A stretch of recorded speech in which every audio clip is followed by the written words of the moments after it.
অনাবিল সেউজীয়াৰে উপজা গছেও যেনেকৈ শিপাৰ অস্তিত্বক ওলাই কৰিব নোৱাৰে, ঠিক তেনেকৈ কবিতাৰ সমৃদ্ধিময় ইতিহাসেও সোঁৱৰাই অতীত গৰিমা।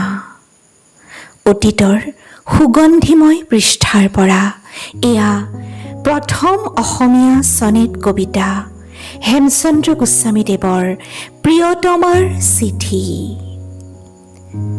সৌন্দৰ্যৰ বুকুৰ কাঁচলি উদঙাই প্ৰকৃতিৰ চৌঘৰ চালু পিত পিত। কুকুৰা ঠেঙীয়া এই আখৰ কিটিত যি অমিয়া ঘঁহা আছে ক'তো আৰু নাই। কবি নিকুঞ্জত ফুলি কত কবিতাই মলয়াত উটি উটি ফুৰে পৃথিৱীত। তোমাৰ চিঠিয়ে কিন্তু জানে জিটিকি কবিতাৰ কাব্যতাৰ গোন্ধকো নাপায়। ফুল ফুলে সৰি যায় শুকাই বননি, বসন্তৰ কুঁহিপাত ৰ'দত লেৰেলে। তোমাৰ চিঠিয়ে প্ৰিয়ে জানে কি মোহিনী, নিতৌ নোহোৱা বাহি ন ন ফুল মেলে।